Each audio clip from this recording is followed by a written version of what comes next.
And welcome back to the Hot Lap. We are talking Leclerc at Ferrari until 2029. Okay, it hasn't been confirmed yet by Ferrari, but that is the main talk. They want to keep Leclerc on an almost record-length Ferrari deal. Did even Michael Schumacher have officially that long? And we'll be looking at Leclerc. Is Ferrari signing good for both Leclerc and Ferrari?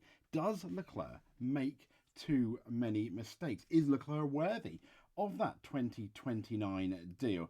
And we'll be using teammate comparisons for Leclerc as well, looking as far back as, well, his F2 career. Very, very briefly we'll touch on it, but anyone remember Ericsson? So let's get into this, so to speak. So this is from therace.com, who many other places have reported it, but the interesting thing is they've got the risks and rationale of Leclerc's mooted Ferrari mega deal. And it says, as we know, Charles Leclerc has rumoured, and this is a rumour, we must be strict here, it is a rumour, to have signed a bumper Formula One contract that's going to last until 2029. To be fair, it may well be confirmed by the time you hear this. And this rumour is according to Italian publication La Gazzetta dello Sport. Now, Scott Mitchell from the race explains the likely rationale behind this, which I think is interesting. So it says, though Leclerc has long since made it clear that a Ferrari Formula One contract renewal was in the offing, the length of this new deal is currently unknown. Now, as we know, he's one of the biggest F1 talents at the moment. He is a big asset for Ferrari, it says, the kind of franchise driver that gets talked about in the modern era. Much like the Lando Norris, for example, and Max Verstappen, the logic is that Ferrari really want to keep him and want to nail him down long term. The argument, sorry, that was my phone. The argument potentially being is, who else can they really have? But the question we're going to be asking in the video is Leclerc the superstar that everyone thinks he is? Yeah, don't write in that comment section just yet. Disagree. Give me a chance. I like Leclerc. I think he's one of the most talented drivers out there. Absolutely. So the race, though, says Ferrari needs Leclerc more than he needs Ferrari. Now, sooner or later, he would command a move to almost any team with similar competitive prospects. So why, they say, hitch his wagon to Ferrari. And now it's partly driven by sentiment, the race says. Leclerc, as we know, he adores Ferrari. He's hero worship there. I mean, they brought Mr. Vassar, Fred Vassar, in to allegedly appease Charles Leclerc. And he's got a lot of loyalty, having spoken previously about the gratitude he is for, to have Ferrari's faith in him. Not just helping him get to that Sauber seat in 2018, but promoting him to the top. And you can't help but feel that at the end of 2019, certainly in 2020, they favoured Leclerc over Sebastian Vettel. However, Leclerc, the article says, knows sentiment can be a weakness. He acknowledges that there could come a time when he needs to be selfish, when he stops believing in Ferrari. For example, the race earlier this year is when he was questioning whether he's going to accept a move elsewhere. For example, had Hamilton retired this year or the year before, would he have gone to Mercedes? The interesting thing at the moment, though, that's kind of like by the by, bearing in mind how close they finished in both 22 and 23. Now, that time, though, it says, has not come yet. Leclerc is a big fan of Fred Vassar, as we said, who took the reins at Ferrari at the start of 2023, somewhat controversially, because some people thought, I think Binotto, should he have really gone? I mean, at the end of the day, he was behind that really successful first 6 months of the year in 2022. He just refused to condemn, at least to the media, the team. I'm sure, kind of like Michael Schumacher, never really condemned the Ferrari team in public, but I'm sure both of them did so behind closed doors. It really wouldn't have surprised me. But no doubt that this has been partially validated by Ferrari's response to a challenging season with a flawed car under, as we know, under Vassar's leadership, it says, has not just improved, but has been more tuned to Leclerc's liking, unlocking a fantastic end-of-season run. But this end-of-season run came, for that new floor in Japan, which ended up being really successful for Ferrari. However, up until then, Carlos Sainz was looking like the man. And this is the difficulty why I am starting to maybe question a bit why such a long contract. Ferrari needs Leclerc more than Leclerc needs Ferrari. I'm not 110% sure on that. I kind of agree with that sentiment that the race is giving, but I wouldn't be betting my mortgage on it. So the article says it can be safely assumed that Leclerc believes in Ferrari more than he did 12 months ago, when his relationship with Vassar's predecessor, Binotto, looked irreparable and must have damaged Ferrari's prospects of keeping him. Vassar's arrival in 2023 and the underlying affection, it says, for the team make a powerful combination. That also means a renewal also makes total sense on Leclerc's side. Now it says even if we assume there's potentially a break clause before the 2029 end date, La Gazzetta dello Sport reckons a performance-based one will kick in from season 3 being 2027, and Leclerc's banking on Ferrari rewarding that faith and loyalty early with these new regulations in 2026. And it's possible, but hardly guaranteed, as we know. After all, Ferraris have pretty much not delivered. They've not won a championship since when? Kimi Raikkonen in 2007, albeit they did make strong cards with Sebastian Vettel against Lewis Hamilton for a couple of years, I think 2017 and 18. And many people have said, whether you agree with it or not, had Alonso, for example, been in that Ferrari in 2017, he may have won that championship. So, how? I mean, the article goes on saying if, and right now it's a big if, and we don't know. Leclerc is relying on technicalities to extricate himself from an underwhelming Ferrari for 4 years now, then things will have gone very, very wrong if he's stuck there. And the regret could be quite big, given Leclerc has ruled himself out as an option to essentially be Lewis Hamilton's replacement at Mercedes, should he go, or even sliding into that Aston Martin Honda, which could look fairly tasty come those new regulations. And who knows what chances will await Leclerc. Who knows if we will have a real opportunity, or he will have an opportunity before to leave Ferrari before 2029. But as I said, they are suggesting there are going to be those break clauses. But here's the big question mark on Leclerc. Everyone makes mistakes, but for someone that is so revered, let's say, does Leclerc make more mistakes than others? I mean, here we go here. If we have a look, this is Imola 2022. Yeah, I mean, that's just the rookie era. I mean, yes, we've seen Hamilton, we've seen Verstappen make those kind of mistakes, but that's kind of almost like a bit too common here, isn't it? And I mean, when we look at Leclerc's unforced error, it says, this is from ESPN.com, this was that error later on in that same season, leaves title bid in tatters. Yes, and it goes, the devastation was audible in Charles Leclerc's voice as his car was nose into the barriers at turn 11 when looking like a solid winner for last year's French Grand Prix. And the article from ESPN goes on, what made it so difficult to bear was that this moment was on him. They're completely blaming him, and it was absolutely on him on a weekend where Ferrari at the time looked like a match for Red Bull. Leclerc essentially said, it was just a mistake. I tried to take too much around the outside and probably put a wheel somewhere dirty. It's my fault, and if I keep doing mistakes like this, then I do not deserve to win the championship. Ergo, one thing Leclerc, I think, for example, unlike Verstappen does, is Leclerc is a lot more open to the media and a lot more open to himself in relation to making the mistakes. That's not to say Verstappen isn't behind closed doors, but Leclerc is very honest, and some kind of like Lando. I feel he's sometimes a bit too harsh on himself. And he went on to say, the level is very high this year. It's talking about 2022. I've been performing at a high level, but if I keep doing these mistakes, then it's pointless to be at a high level. It's hard to argue with Leclerc's assessment, though. The mistake means Leclerc is now 63 points adrift of Max Verstappen in the championship with 10 races remaining. Now, had he not made the mistake and gone on to win the race, he would have cut the gap at the time to the reigning champion to 31 points and successfully deprived Verstappen of a victory for the third consecutive race in a row. The accident, it says, felt like a pivotal moment in Leclerc's title campaign, and I completely agree. We've seen a few mistakes. This year, but the other thing that I've noticed about Leclerc, more so than, for example, when Max races Lewis Hamilton, if we have a look at the Abu Dhabi Start here, yeah. Leclerc, albeit he's in a much more compromised position, but he's absolutely alongside him. He's alongside Max, and then, as you can see, he's at the bottom here.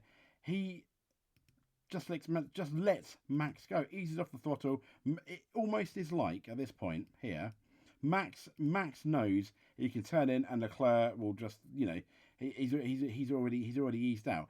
I think it makes it even worse here down the straight on the first lap. I mean, it was awesome. There you go. I mean, Max has been really aggressive there, but he knows that Leclerc's already passed him, and look, he just turns in, and Leclerc gives him far too much space, and there we go. And then Max Verstappen romps off. You could make an argument, yes, it's the Red Bull of 2023. He doesn't stand a chance. But we also saw how forceful Max was, obviously at Las Vegas, but also at COTA at the start.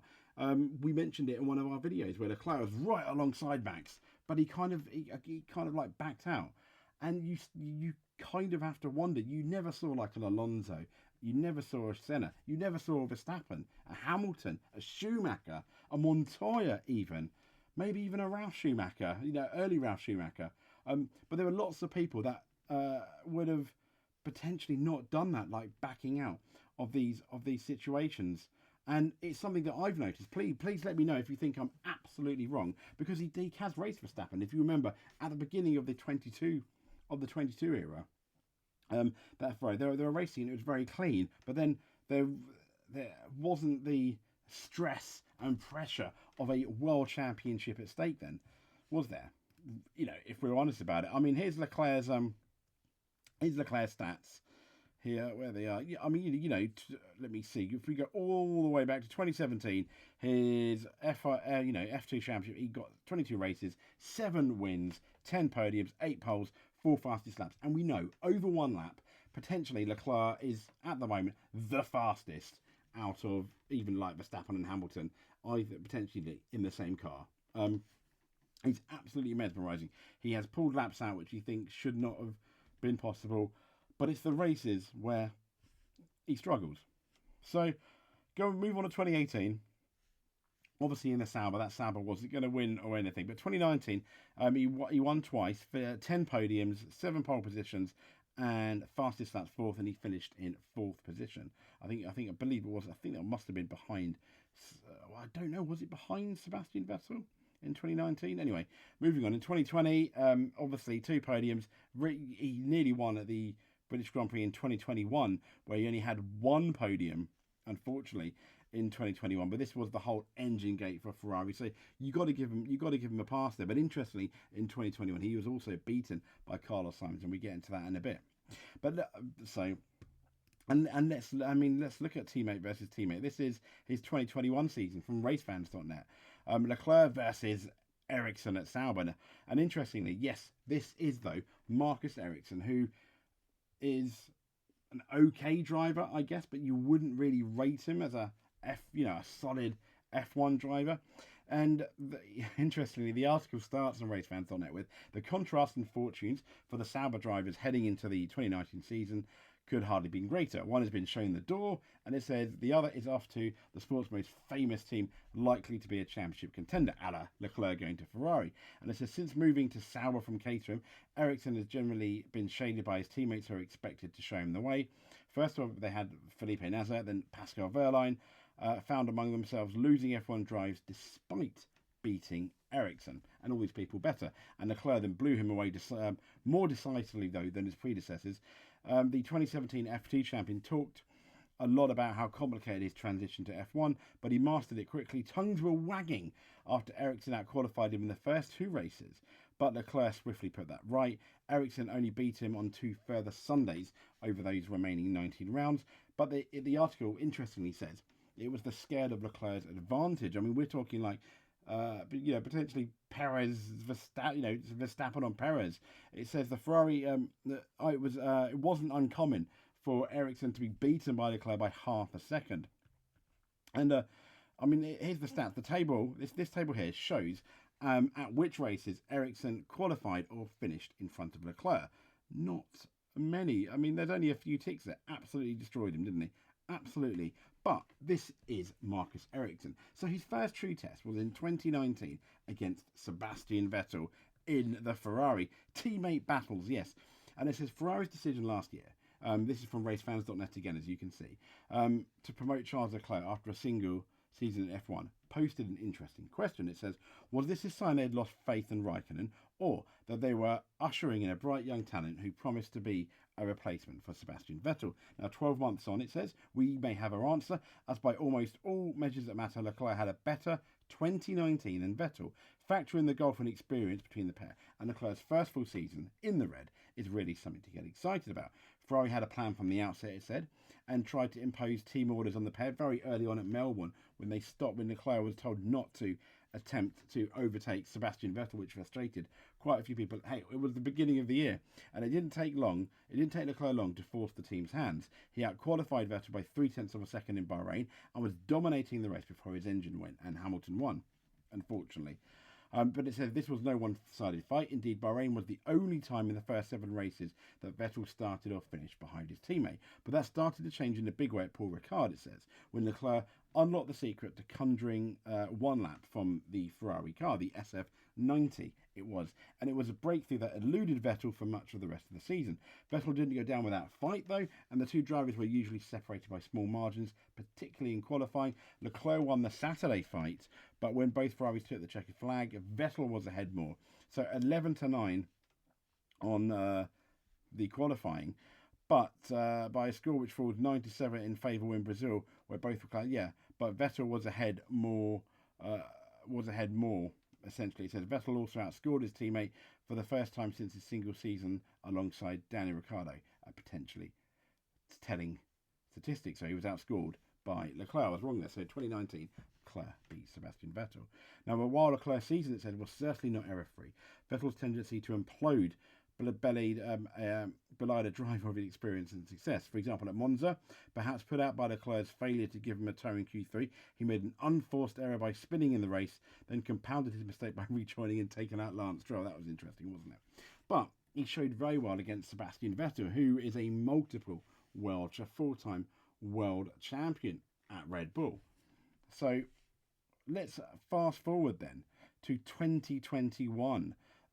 His year with Carlos Sainz, and he was beaten by Carlos Sainz, and I think it shows you how good Carlos Sainz potentially is. But also he is also privy to making maybe too many mistakes, I think. But if you look at this teammate battle, Carlos Sainz only just beat Leclerc. I mean, 164.5 to 159. I mean, it was really close. But to be fair to Sainz, I don't think anyone expected him to beat Leclerc or get close to Leclerc. But in 2022, Carlos Sainz was beaten by Leclerc quite, I wouldn't say handsomely, but it was between the 3 seasons they've had together, it was Leclerc's most dominant. And this year, it was only in the last part of the season where Leclerc came good again after a kind of a third quarter, so to speak, of Carlos Sainz doing really, really well until Leclerc found something in that unlocked flaw in that Ferrari. And I mean, when we have a look, here we go. Here's our wonderful, beautiful Ferrari HQ. And I mean, there's Leclerc. If we look at the comparisons between the two, 5th and 7th, points. That's not 27 points there, but I mean, Sainz finished not that far away from Leclerc. But interestingly, Sainz was the only one to essentially beat Verstappen, beat Perez, and beat Red Bull in a race. So I guess the plot thickens between the two. It's not that obvious who is much better. And then you have to start the question: how good is Carlos Sainz? I mean, he's better than Lando Norris, albeit Lando was a rookie at the time. But Verstappen, for example, was favoured over Carlos, over Sainz, and completely understandably. So Ferrari are potentially not offering Carlos Sainz this deal, but they're offering Charles Leclerc. And you have to wonder then how good people think Carlos is, because Leclerc is only a tiny bit better than him at the moment, even though he's talked about of being this amazing prospect. And next year is going to be really, really interesting for both. Even if Leclerc signs that deal gets confirmed before the start of the season, it's going to be really interesting to see Carlos Sainz's reaction to it. Could Carlos Sainz beat Charles Leclerc next year? Absolutely, he could. He's done it before. He nearly did it again. This year. The gulf is not, that massive. For example, it's no Sergio Perez Verstappen gulf or even this year's George Russell, falling to Lewis Hamilton golf. So they are potentially the closest pair of teammates last year in terms of ability. So it's going to be really, really interesting. I don't agree with the races. Ferrari needs Leclerc more than Leclerc needs Ferrari. I think they need each other, because the other issue is, where is Leclerc going to go? Mercedes is pretty much busy now for the next 2 years. Red Bull, I really, despite all these rumours that Lando Norris potentially going to Red Bull, I don't think that's going to happen. I think they'll always have like a number one and kind of like a number two, which is maybe what Sergio Perez will be next year. But he needs to buck his ideas up, and if he doesn't, everyone's saying, for example, Daniel Ricciardo. But there are rumours now that it could be potentially Carlos Sainz again. But there were, during their time at the AlphaTauri team, or Toro Rosso, it was back then, they apparently, both Verstappen and Sainz, the Verstappen camp and the Sainz camp, didn't get along with each other. But anyway, I digress. I've been talking for absolutely ages, 20 minutes. Oh my gosh, I'm so sorry. Well, I mean, if you made it to the end, you are definitely a world champion. Please, if you made it to the end, subscribe. Absolute respect. This has been the Hot Lap. This has been What's the Matter with Charles Leclerc. We will speak to you soon. Thank you very much.